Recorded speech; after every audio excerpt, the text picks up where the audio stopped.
आपने अक्सर ऐसे लोगों को देखा रहेगा कि जो अपने टॉक्सिक रिलेशनशिप्स के बारे में या फिर वो मतलब पार्टनर के साथ हो सकता है, उनके बॉस के साथ हो सकता है या फिर फैमिली में हो सकता है या फिर कोई भी टॉक्सिक एनवायरनमेंट के बारे में हमेशा बात करते हुए रहेंगे, हमेशा कंप्लेन करते हुए रहेंगे।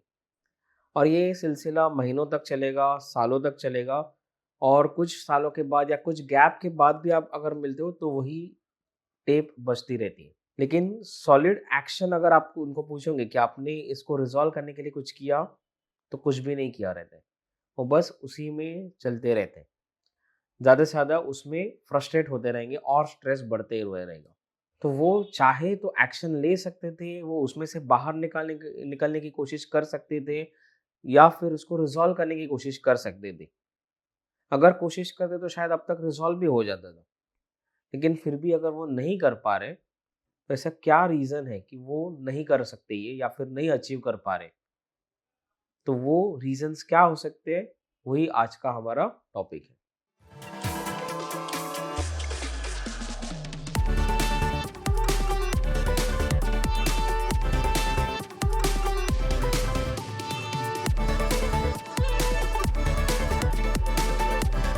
नमस्कार दोस्तों, स्वागत है आपका मेरे चैनल मनामिकस में। और आज का जो हमारा टॉपिक है वो है एक इनर चाइल्ड इशू, जहाँ पे हम टॉक्सिक एनवायरनमेंट हो सकता है या टॉक्सिक रिलेशनशिप्स हो सकती है, उसी में लगातार कंटिन्यू करते रहते हैं। आपने डेफिनेटली ऐसे बहुत सारे एग्जांपल्स अपने लाइफ में, अपने अराउंड, आपके फ्रेंड सर्कल में, आपके फैमिली रिलेशनशिप्स, नेबरहुड, बहुत सारे जगह पे देखा रहेगा कि लोग कहीं ना कहीं किसी टॉक्सिक एनवायरनमेंट में फंसे हुए। वो टॉक्सिक वर्क प्लेस हो सकता है, वो टॉक्सिक रिलेशनशिप हो सकता है उनके पार्टनर के साथ, उनके पेरेंट्स के साथ, उनके बच्चों के साथ, उनके फ्रेंड सर्कल में भी हो सकता है, उनके नेबरहुड में हो सकता है। ऐसे बहुत सारे ओकेजन्स या फिर एग्जांपल्स हो सकते हैं जहाँ पे आप टॉक्सिसिटी को फेस कर रहे हो सकता है आप में से काफ़ी सारे लोगों को भी ये प्रॉब्लम्स होती रहेंगी। आप में से बहुत सारे लोगों ने शायद कोशिश भी की रहेगी कुछ ना कुछ इसको रिज़ॉल्व करने के लिए, लेकिन मनचाहा सक्सेस अभी तक नहीं मिल पाया। तो ऐसे क्या-क्या एग्जांपल्स हो सकते हैं या फिर क्या पहलू हो सकते हैं उसमें? तो टॉक्सिक वर्क प्लेस। तो अगर टॉक्सिक वर्कप्लेस के बारे में बात करें तो आपके ऑफिस एनवायरनमेंट या फिर जहाँ पे कॉन्स्टेंटली आपके ऊपर एक प्रेशर रहता है या फिर एक नेगेटिव वर्क कल्चर रहता है, मतलब जहाँ पे बैक बिचिंग बहुत होती रहती है, ऑफिस पॉलिटिक्स भर भर के पड़ा हुआ है। वहाँ पे हर कोई अपनी पॉलिटिकल स्किल्स वहाँ पे दिखाने की में लगा हुआ है। एक के पीछे एक, मतलब पीठ पीछे बात करेंगे एक दूसरे के बारे में। तो मतलब यही चलते रहता है पूरा दिन भर वहाँ पे। मुझे याद है, मैं एक जब भी जॉब करता था, एक ऑफ़िस में मैंने जब भी कुछ महीनों के लिए काम किया था, इतना ही यही चलते रहता था। दिन भर बस उसके पीठ पीछे बात करने का, एक-दूसरे के सामने एकदम हँसते-खेलते बात करने का।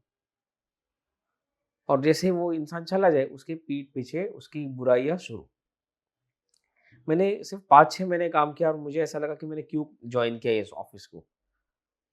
वो मेरा एक रिग्रेट था कि मैंने अपना टाइम वेस्ट किया, एफर्ट्स अपने वेस्ट कर दिए यहाँ पे आके। ये कभी-कभार पुअर लीडरशिप स्किल्स के बारे में से भी हो सकता है, मतलब जो वहाँ पे जो लीडर्स हैं, जो टीम लीडर्स हो गए, प्रोजेक्ट मैनेजर्स हो सकते हैं या फिर जो भी वहाँ पे लीडरशिप पोजीशन में, ये उनकी लीडरशिप स्किल्स जो है ना वो पुअर है।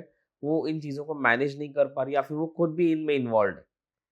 वो खुद ही एक ऐसा एनवायरनमेंट क्रिएट कर रहे हैं जहाँ पे लोग ऐसे एक-दूसरे के साथ भिड़ते रहें। या फिर एक बर्नआउट कल्चर हो सकता है या फिर ग्रोथ की अपॉर्च्युनिटीज़ वहाँ पे बहुत लिमिटेड है आपके लिए। मतलब आप ग्रो करने का स्कोप है लेकिन आपको कोई अपॉर्च्युनिटी नहीं दे रहा है, आपको रिस्ट्रिक्ट किया जाता है। तो ये एक टॉक्सिक वर्कप्लेस का एग्जांपल हो सकता है। ऐसे बहुत सारे एग्जांपल्स हो सकते हैं उसमें, बट कुछ स्पेसिफिक केसेस। अभी टॉक्सिक रिलेशनशिप्स के बारे में बात करें तो उसमें हो सकता है अब्यूजिव रिलेशनशिप्स, कि जहाँ पे एक पार्टनर दूसरे को इमोशनली, मेंटली या फिजिकली अब्यूज कर रहा है, लेकिन वो रिलेशनशिप वैसे ही कंटिन्यू हो रहा है। वही उसका दूसरा एस्पेक्ट ये हो सकता है कि कंट्रोलिंग रिलेशनशिप, मतलब एक पार्टनर दूसरे को पूरी तरह से कंट्रोल कर दे कि वो क्या करेंगे, क्या नहीं करेंगे, किससे मिलेंगे, हर छोटी छोटी चीज में उनका कंट्रोल रहता है। तो एक पूरी तरह से कंट्रोल्ड बोलते हैं ना रिलेशनशिप रहता है। जनरली बहुत सारे केसेस में हम देखते हैं कि हस्बैंड्स वाइफ्स को कंट्रोल कर दे, बट कुछ ऐसे केसेस भी रहते हैं जहाँ पे वाइफ ही पूरे फैमिली को कंट्रोल करती है। मतलब वो हस्बैंड को भी कंट्रोल करेगी और बच्चों को भी कंट्रोल करती है। ऐसे भी केसेस मैंने देखे हैं। तो ये कंट्रोल बहुत ज़्यादा मतलब एक डिक्टेटरशिप जैसा एक कंट्रोल हो जाता है कि वो बाकी सारे फैमिली मेंबर्स के ऊपर एक प्रेशर डाल देता है, उनको स्ट्रेस में डाल देता है पूरी तरह से। यहाँ पे दूसरा एस्पेक्ट ये भी हो सकता है कि को-डिपेंडेंट रिलेशनशिप, मतलब एक पार्टनर हमेशा कोई ना कोई सैक्रिफाइस करता है दूसरे के लिए। हमेशा वो एक ही पार्टनर सैक्रिफाइस करेगा, खुद को सेकंड प्रायोरिटी पे रखेगा और दूसरा पार्टनर उसके लिए केयर भी नहीं करेगा। कभी ये भी नहीं सोचेगा कि हमेशा दूसरे ने ही सैक्रिफाइस किया, मैंने तो खुद कुछ किया ही नहीं है सैक्रिफाइस। वो ख़्याल भी उनके मन में नहीं आता है। या फिर और एक ये भी होता है कि जहाँ पे इमोशनल नेग्लेक्ट हो जाता है, मतलब लोग इमोशनल अटेंशन नहीं देते अपने पार्टनर्स को, या फिर अपने जो रिलेटिव्स है या फिर जो भी रिलेशनशिप की आप बात कर रहे हो, मतलब पेरेंट्स बच्चों के लिए अवेलेबल नहीं होते, बच्चे पेरेंट्स को उतना ध्यान नहीं देते उनकी तरफ, उनको इग्नोर करते हैं। ये पार्टनर्स के बीच में हो सकता है, सिबलिंग्स के बीच में हो सकता है। सो एक अटेंशन मतलब डेफिसिट वहाँ पे मिल जाता है। फैमिली लेवल पे अगर हम ब्रॉडली बात करें तो मतलब ये इंडिविजुअल रिलेशनशिप के ऊपर, जब भी हम फैमिली लेवल के ऊपर बात करते हैं तो काफ़ी टाइम डिसफंक्शनल फैमिलीज होती है। मतलब फैमिली में कोई प्रॉपर स्ट्रक्चर नहीं होता है, एक दूसरे से ढंग से बात नहीं करते, एक जगह पे बैठते भी नहीं है एक दूसरे के सामने। मतलब कोई लिविंग रूम में सब इकट्ठा बैठ के कोई मूवी देखेंगे या कुछ खाना खाएंगे, कुछ भी करेंगे, कोई ऐसी एक्टिविटी होती नहीं है। हर कोई अपनी अपनी दुनिया में लगा हुआ रहता है। तो डिसफंक्शनल फैमिली हो सकते हैं, या फिर झगड़े बहुत होते होंगे उस फैमिली में। तो फैमिली में ही कॉन्फ्लिक्ट्स बहुत ज़्यादा हैं। तो जैसे पेरेंट्स में झगड़ा होते रहते हैं तो बच्चों के ऊपर उसका असर होता है। तो वो उनके लिए टॉक्सिक एनवायरनमेंट बन जाता है। या फिर फैमिली एंटायरली बहुत स्ट्रेस लेवल से गुजरी है, मतलब फाइनेंशियल क्राइसिस हो सकता है, या फिर कोई और क्राइसिस वाली सिचुएशन है जो काफ़ी लंबे समय तक चल रही है और पूरी फैमिली उस स्ट्रेस में से गुजर रही है। हो सकता है किसी की तबीयत, किसी को क्रॉनिक इलनेस हुआ हो, और या फिर फाइनेंशियल स्ट्रेस हुआ हो, बिजनेस ढंग से नहीं चल रहा है। तो ऐसे बहुत सारी चीज़ें हो सकती हैं जिसकी वजह से एक टॉक्सिसिटी एक क्रिएट हो सकती है। तो वहाँ पे अभी ऑफ कोर्स थोड़ा रीज़न अलग है, वहाँ पे शायद थोड़ी एक्सटर्नल फैक्टर्स है, लेकिन फिर भी ये एक टॉक्सिक एनवायरनमेंट है। हम उसके ऊपर कुछ ना कोई रेज़ोल्यूशन तो डेफ़िनेटली निकाल सकते हैं। हम ऐसे भी फैमिलीज़ देखते हैं जो क्राइसिस में इकट्ठे आके उस क्राइसिस का सामना करते हैं और अच्छे से सामना करते हैं। ये भी हम देख सकते हैं। ऐसा नहीं कि क्राइसिस में सब फैमिलीज़ बिखर जाती है। हम थोड़े और सोशल लेवल के ऊपर अगर हम बात करें तो सोशल एनवायरनमेंट में साइबर बुलिंग हो सकता है, मतलब सोशल मीडिया पे ट्रोलिंग होना, या फिर मतलब आप कुछ भी पोस्ट करो बस लोग वहाँ पे आपकी मजाक उड़ाने के लिए आ जाते हैं, और आप फिर भी उस चक्कर में से निकल नहीं पा रहे हो। हम देखते हैं कि कुछ लोग डालते हैं और हमेशा उनको ट्रोल ही किया जाता है, बट फिर भी वो वही चीज़ कंटिन्यू करते रहते हैं। वो उसके ऊपर कुछ चेंज करने के लिए, या फिर कुछ तो गलत हो रहा है ये एक्सेप्ट करके उसके ऊपर कुछ रिजॉल्व करने के लिए भी वो शायद कोशिश करते रहेंगे, लेकिन वो हो नहीं पा रहा है उनसे। या फिर एक सोशल कंपैरिजन हो जाता है, मतलब क्या होता है कि जब भी हम सोशल मीडिया पे दूसरों की लाइफ देखते हैं तो हम ये भूल जाते हैं कि वो एक फ़िल्टर्ड वर्ज़न होता है। मतलब वो अपनी लाइफ पूरी तरह से वहाँ पे नहीं डालते, वो सिर्फ़ अच्छी-अच्छी चीज़ें डालते हैं। उनके लाइफ के प्रॉब्लम्स क्या है ना, वो नहीं डालते कोई। या फिर कुछ लोग सिर्फ़ प्रॉब्लम्स डालते हैं और अच्छी चीज़ें डालते ही नहीं। तो जो भी हो, एक फ़िल्टर्ड वर्ज़न ही हमें मिलता है। और अगर हम उसके बेसिस पे कंपैरिजन करें अपनी लाइफ वर्सेस उनकी लाइफ, तो डेफिनेटली आप अपनी लाइफ में नेगेटिविटी लेके आने वाले हो। दूसरों की लाइफ से आपकी लाइफ आपको अच्छी लगे या बुरी लगे, आप इन दोनों केस में अपने ही लाइफ में आप नेगेटिविटी को इनवाइट कर रहे हो। एक तरह से एडिक्शन है आपका सोशल मीडिया की तरफ, एंड वो आपकी मेंटल हेल्थ के ऊपर बहुत ज़्यादा इम्पैक्ट क्रिएट कर रहा है। तो ये बहुत सारे ओकेजन्स हो सकते हैं, बहुत सारे सिचुएशंस हो सकते हैं जहाँ पे आप टॉक्सिसिटी में हो और आप उसमें से निकल नहीं पा रहे हो। आप वहाँ पे एक तरह से कंफर्टेबल हो गए हो। तो ये भी एक तरह से एक इनर चाइल्ड इशू है, क्योंकि आप उसको मतलब उस चीज़ में इतना अटक चुके हैं, उसका आपका प्रोग्रामिंग इस तरह से चेंज हो चुका है कि आपको वही अभी नॉर्मल लगने लगा है, और आप भले ही उसके ऊपर कंप्लेंट करोगे, लेकिन अब उस नॉर्मल को ब्रेक करके नेक्स्ट लेवल पे जाने की कोशिश भले ही करते रहे होंगे, या फिर शायद कुछ लोग कोशिश भी नहीं करते, लेकिन सक्सेस नहीं मिल पा रहा है। अभी इसके पीछे कारण क्या हो सकते हैं? तो काफ़ी सारे कारण हैं, मतलब साइकोलॉजिकल स्टडीज़ के बेसिस पे अगर हम बात करें तो बहुत सारे रीज़न्स हो सकते हैं, ऑब्जर्वेशंस है उसके ऊपर।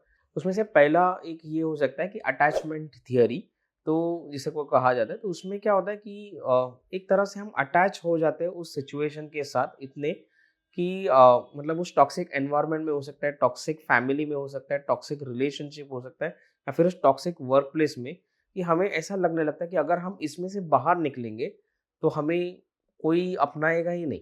एक डर बैठ गया है कि एक fear of rejection, fear of abandonment बैठ गया है कि हम अकेले पड़ जाएँगे कि अरे चलो ये तो है, बट अगर मैं इसमें से निकल जाऊँ तो और क्या बचेगा मेरे पास? मेरे पास ना ढंग के फ्रेंड्स हैं, कोई फ्रेंड सर्कल भी नहीं, अगर ये एक इकलौती फैमिली जैसी भी है, अगर इसमें से भी मैं बाहर निकल जाऊँ तो मेरे पास कुछ भी नहीं बचेगा, मैं अकेला पड़ जाऊँगा। और fear of loneliness, fear of abandonment जो है ना, वो हमेशा हमें रोक देता है। तो एक तरह से हम इस नेगेटिव एनवायरनमेंट को अटैच हो जाते हैं। दूसरा होता है ट्रॉमेटिक बॉन्डिंग। तो ट्रॉमेटिक बॉन्डिंग मतलब क्या होता है कि जो हमें ट्रॉमा दे रहा है, जहाँ से हमारा ट्रॉमा का सोर्स है, मतलब जो अब्यूज़र हो सकता है उस एक हर रिलेशनशिप में, या फिर फैमिली जो कॉन्फ्लिक्ट वाली क्या फैमिली है, या फिर एक तरह से मान लीजिए एक पार्टनर दूसरे को अब्यूज़ कर रहा है मेंटली, इमोशनली, फिज़िकली जैसा भी है, और वो रूठने के बाद मनाने की पूरी कोशिश करता है, बहुत सारा नाटक करेगा मनाने के लिए, और वापस जो विक्टिम है वो उसी को एक तरह से बॉन्डिंग बन जाती है वापस, और माफ़ करने लगता है, और यही साइकिल चलते रहता है। तो वो एक तरह से ट्रॉमेटिक बॉन्डिंग बन चुकी है। जो अब्यूज़ कर रहा है या फिर जो ट्रॉमा दे रहा है ना, वो हमेशा उसके लिए एक्सक्यूज़ेज़ देते रहेंगे। ऐसे एक्सक्यूज़ेज़ कि जैसे वो एकदम वैलिड एक्सक्यूज़ेज़ है, और जो विक्टिम है उसको ही बुरा लगेगा कि अरे नहीं, मैं ही गलत हूँ या फिर ये मेरी ही गलती है, उस वो तो बेचारा है या बेचारी है, जो भी है। तो ये ऐसा नहीं होता है, उसका रीज़न आपको ढूँढना पड़ता है कि ऐसा क्यों हो रहा है। तो आप हमेशा रिसीविंग एंड पे नहीं रह सकते। और एक रीज़न ये हो सकता है कुछ लोगों के केस में कि वो एक हेल्पलेसनेस फीलिंग आती है। मतलब वो चाहते तो है लेकिन उनको समझ में नहीं आ रहा है कि क्या करें। उन्हें मदद करने वाला उनको कोई दिखता नहीं है उनके लाइफ में, कि ऐसा कोई भरोसेमंद जिनके ऊपर वो भरोसा करके उनसे मदद ले या फिर कोई हेल्प उन्हें मिले। तो वो पूरी तरह से हेल्पलेस फील करते हैं, तो वो एक्शन ही नहीं ले पाते। उन्हें पता होता है कि उन्हें उस टॉक्सिक एनवायरनमेंट में से बाहर निकलना है। शायद कैसे निकलना है वो भी उन्होंने शायद फिगर आउट किया रहता है कुछ केसेस में, बट वो आगे कदम बढ़ाने की हिम्मत नहीं होती क्योंकि वो पूरी तरह से एक हेल्पलेस फीलिंग में जा चुके हैं। उन्हें लगता है कि वो अकेले पड़ चुके हैं और उन्हें मदद करने वाला कोई नहीं है। तो वो वैसे ही उसको ड्रैग करते रहते हैं। दूसरा एक होता है कि कंफर्ट ज़ोन। मतलब क्या होता है कि ये अभी बोलो, मतलब कंफर्ट ज़ोन अगर मैं बोलूँ तो ये थोड़ा कॉन्ट्राडिक्टरी है। मतलब कैसा होता है कि हम उस नेगेटिव टॉक्सिक एनवायरनमेंट में ही कंफर्टेबल हो चुके हैं, कि हमें एक ऐसा बिलीफ आ चुका है, लिमिटिंग बिलीफ कह लो, कि अभी इससे और अच्छा क्या होगा? मतलब लाइफ में और कुछ अच्छा हो ही नहीं सकता, कि चलो इसमें से अगर मैं बाहर निकलूँ तो इससे भी और बुरे चीज़ों में फँस जाऊँगा। हर जगह पे यही रहता है, अगर ये नहीं तो इससे और बुरा रहेगा। क्योंकि मैंने कम से कम इससे डील कैसे करना है, इसके साथ एडजस्ट कैसे करना है, वो तो सीख लिया है। अगर मैं इसमें से निकल जाऊँ और किसी टॉक्सिक वर्क प्लेस में चला जाऊँ, हर ऑफ़िस की तो यही कहानी होती है। तो हर ऑफ़िस में पॉलिटिक्स होता है, तो उससे अच्छा इधर ही रह लो। नेसेसरी नहीं ना कि हर ऑफ़िस में ऐसे ही होता है। मैंने काफ़ी सारे लोगों को देखा है कि वो अपनी जॉब में खुश भी हैं। उनको अच्छे एम्प्लॉयी, उनके कलीग्स जो है वो अच्छे हैं, उनके जूनियर्स जो है वो अच्छे हैं, एक ऑफ़िस का कल्चर है वो अच्छा है। आपको ढूँढना पड़ेगा ऐसा ऑफ़िस। ऐसा नहीं कि इम्पॉसिबल है, लेकिन वो पॉसिबल डेफ़िनिटली है, सिर्फ़ आपके माइंड में बैठ चुका है। तो एक तरह से ना ये जो कंफर्ट ज़ोन होता है ना, वो सबकॉन्शियस या अनकॉन्शियस लेवल पे ज़्यादा होता है। Consciously they will be complaining, वो कंप्लेन ही करते रहेंगे। लेकिन वो उसी में कंफर्टेबल भी हो चुके हैं कि उसमें से बाहर निकल के और कुछ नया चीज़ ट्राई करना है, वो उनको मन नहीं करता अभी, कि उससे अच्छा जो है वो चलने दो। किसी-किसी केस में लोगों को सेल्फ एस्टीम भी लो हो जाता है। उनको ऐसा लगता है कि वो यही डिज़र्व करते हैं। उनका सेल्फ एस्टीम इतना लो हो जाता है कि उनको ऐसा लगता है कि हाँ, मेरे नसीब में ही ये है। मैं शायद ये डिज़र्व ही करता हूँ, ये मेरे कुछ कर्म ही रहेंगे कि मुझे ऐसा पार्टनर मिला या फिर मुझे ऐसी फैमिली मिली है। हो भी सकता है, मैं मना नहीं करूँगा, कर्म का बात यहाँ पे हम पूरा अलग ही टॉपिक है वो। लेकिन इसका मतलब ये नहीं कि आप उसको रिज़ॉल्व करने की कोशिश ही नहीं करोगे। आप कम से कम कोशिश तो कर ही सकते हो, उसको रिज़ॉल्व करने की, एक हेल्दी बाउंड्रीज़ ड्रॉ करने की तो कोशिश डेफ़िनिटली कर सकते हो। और लास्टली मैंने कुछ लोगों को ये भी देखा है कि उनको अवेयरनेस ही नहीं रहती, मतलब लैक ऑफ अवेयरनेस। उनको मालूम ही नहीं पड़ता है कि वो टॉक्सिक एनवायरनमेंट में जी रहे हैं। काफ़ी लंबे समय तक उनको ऐसा लगता है कि अरे ये प्रॉब्लम है, वो प्रॉब्लम है, प्रॉब्लम, प्रॉब्लम, प्रॉब्लम बात करते रहेंगे, लेकिन एक्चुअली वो टॉक्सिक एनवायरनमेंट में जी रहे हैं और उसके लिए उन्होंने कुछ करना चाहिए, यही उनको समझ में नहीं आते। मैंने कुछ क्लाइंट्स के केसेस में देखा है ये, उनको अवेयरनेस ही नहीं है कि वो टॉक्सिसिटी में जी रहे हैं और उनको उसमें से निकलने की कोशिश करनी चाहिए। तो अगर समझ ही नहीं रहेंगी तो कोशिश कैसे करेंगे? अभी मान लीजिए लोग कोशिश करते हैं, तो क्या होता है कि एक फ़ियर ऑफ अननोन होता है कि चलो इसमें से बाहर निकलेंगे तो आगे क्या है? आगे का रास्ता मुझे पता नहीं। आगे तो पूरा अंधेरा छाया हुआ है, सो वेयर डू आई गो? क्या करूँ मैं आगे? तो उससे अच्छा जो है चलो भले ही गाली देने लायक कुछ दोस्त हैं या फिर कुछ लोग हैं, बट वो है तो सही। अगर इसमें से निकल जाऊँ तो मैं तो पूरा अकेला पड़ जाऊँगा और पता नहीं फिर लाइफ़ में आगे क्या है मेरे लिए। तो ये जनरली होता है टॉक्सिक रिलेशनशिप्स में कि एक पार्टनर टॉक्सिक है और दूसरे पार्टनर को समझ में नहीं आ रहा है कि अगर इसमें से निकल जाओ तो क्या है आगे। स्पेशली औरतों के साथ ज़्यादा होता है, क्योंकि अगर स्पेशली हाउसवाइफ रहेंगी उसमें भी तो, क्योंकि वो एक तरह से डिपेंडेंट है, तो उनको समझ में अगर चलो वर्किंग वूमेन है तो वो फिर भी उतनी हिम्मत जुटा लेती है और उनकी फैमिली भी काफ़ी टाइम सपोर्ट कर लेती है। लेकिन जो नॉन वर्किंग वुमेन है, अगर वो हाउसवाइफ है, तो उनके ऊपर एक एडिशनल प्रेशर आ जाता है कि अगर इसमें से निकल जाऊँ तो आगे का रास्ता क्या है? लाइफ को नए से शुरू करने में उन्हें एक एंग्जायटी या डर लगना स्वाभाविक है, लेकिन उस डर में जीते रहना भी गलत है। तो अगर हम सोचें तो अगर एक तरह से अगर हम बात करें तो इसको हम कैसे रिज़ॉल्व कर सकते हैं? तो सबसे पहले तो हमें एक्नॉलेज करना पड़ेगा कि हमारे लाइफ में ये प्रॉब्लम है, ये टॉक्सिक एनवायरनमेंट में हम जी रहे हैं और इसके लिए कुछ तो करना पड़ेगा। ये अवेयरनेस आपको खुद के लेवल पे लानी पड़ेगी, एक एक्सेप्टेंस आना पड़ेगा कि हाँ, ये चीज़ें गलत है, मुझे इसके लिए कुछ ना कुछ तो करना पड़ेगा। वो शायद ऐसा व्यक्ति भी है जिसको आप प्यार करते हो, जिनको आप चाहते हो, आपके क्लोज़ फैमिली मेंबर्स भी हो सकते हैं, लेकिन आपको ये एक्नॉलेज करना पड़ेगा कि उनका बिहेवियर टॉक्सिक है। वो आपके पेरेंट भी हो सकते हैं, आपके बच्चे भी हो सकते हैं, आपका लव ऑफ द लाइफ भी हो सकता है। लेकिन वो टॉक्सिक है तो है। ये एक्नॉलेज पहले आपको करना पड़ेगा। ये हार्श रियलिटी को आपको एक्सेप्ट करना पड़ेगा पूरी तरह से, तो ही आप आगे बढ़ पाओगे। तब आप उसमें से कुछ ना कुछ सॉल्यूशन निकाल पाओगे। अभी सिंपल सॉल्यूशंस, रेज़ोल्यूशंस मतलब इसमें कोशिश क्या कर सकते हो? पहले उनसे सबसे पहले तो उनसे बात करो। एक थोड़ा अच्छा मौका देखकर आप उनसे बात करो। उनको बताओ कि आपका ये बिहेवियर मुझे तकलीफ दे रहा है।